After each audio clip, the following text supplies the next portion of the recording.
Всем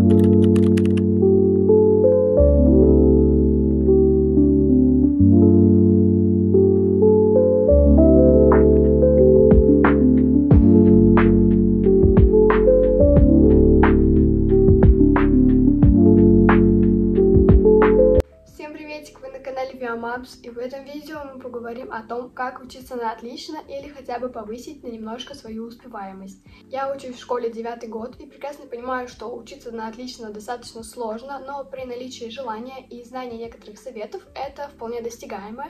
Поэтому сегодня я хочу с вами немножко поделиться своими лайфхаками, которые пользуюсь сама лично, чтобы хорошо учиться. Ну и перед началом я хочу тебя попросить подписаться на этот канал и поставить лайк, потому что я правда старалась для вас, чтобы учиться вам стало немножко проще и интереснее. Напоминаю, что подписчики моего телеграм-канала первыми узнают о выходе новых роликов. Также я всегда отвечаю на все их вопросы в комментариях и анонимных сообщениях. И создаю подборки различных красивых вещей для своих ребят. Ну и рассказываю про свою жизнь. В общем, всех жду. Ссылочка будет в описании. Со мной вы точно не заскучаете. Ну и первое, с чего следует начать, это расстановка целей вашего обучения. Поймите для себя, зачем вам это нужно. И когда вы это поймете, у вас будет цель, к которой вы будете двигаться и не терять мотивацию. Примерами таких целей могут быть поступление в колледж или в университет мечты. Может быть просто хорошая успеваемость и расширение своей области знаний, чтобы потом делиться этим с окружающими и показывать свои знания в той или иной сфере. Целью может быть красный аттестат, который также даст дополнительные баллы при поступлении в колледж или университет.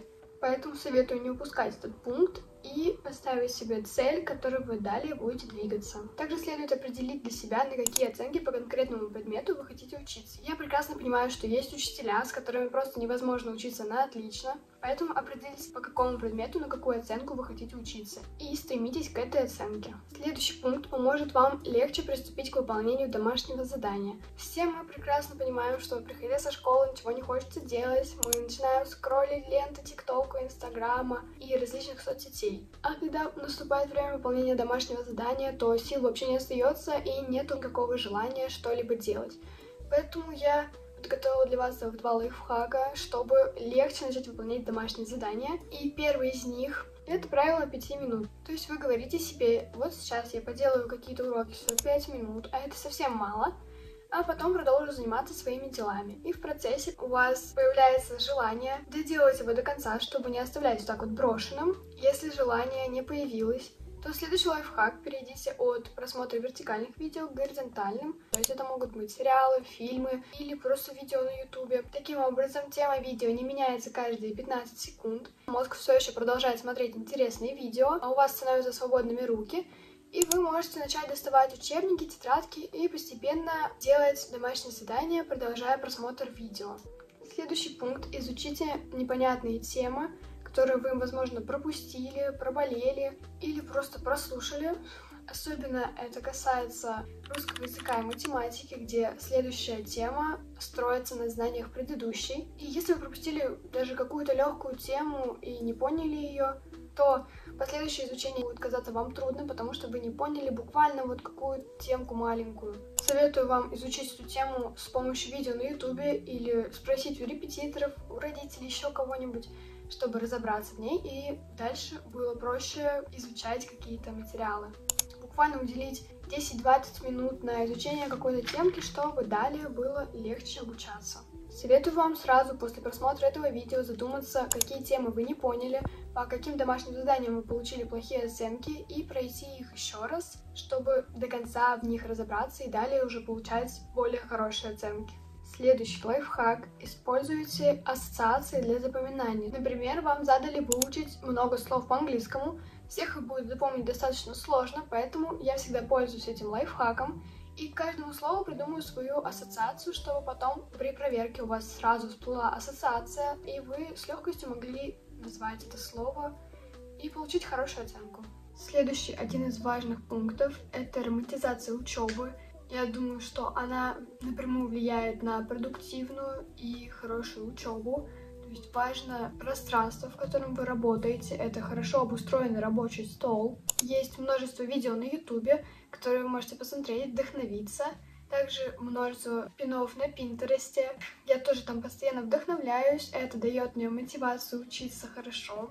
чтобы обустроить рабочий стол, у меня есть целый пост в телеграм-канале, где я показываю интересные и реально крутые, красивые вещи для вашего рабочего стола, для вашей канцелярии, которыми будет приятно пользоваться, и они будут давать вам дополнительную мотивацию брать их в руки снова и снова. Советую посмотреть какие-нибудь видео на ютубе, чтобы романтизировать свою учебу, чтобы вам нравился процесс обучения.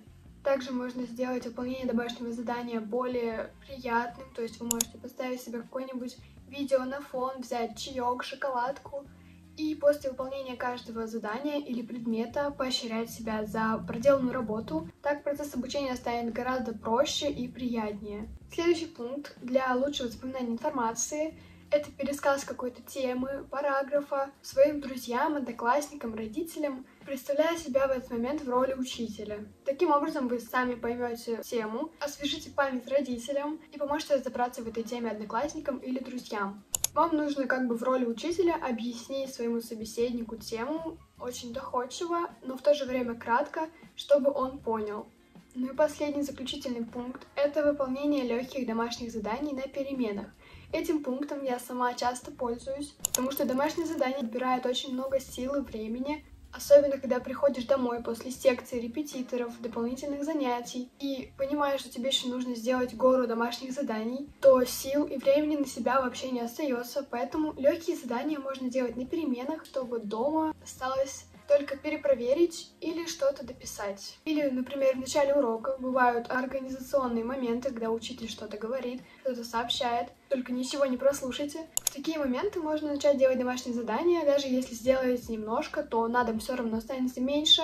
Ну а на этом все. Большое спасибо за просмотр. Я надеюсь, мои советы были для тебя полезными. Я правда старалась. Подпишись на канал, поставь лайк. Я желаю тебе удачного учебного года, хороших оценок. Девятиклассники, одиннадцатиклассники, держитесь. Вы все сдадите, вы большие умнички. Ну а пока можешь посмотреть мои другие видео. Увидимся в следующих роликах. Пока-пока.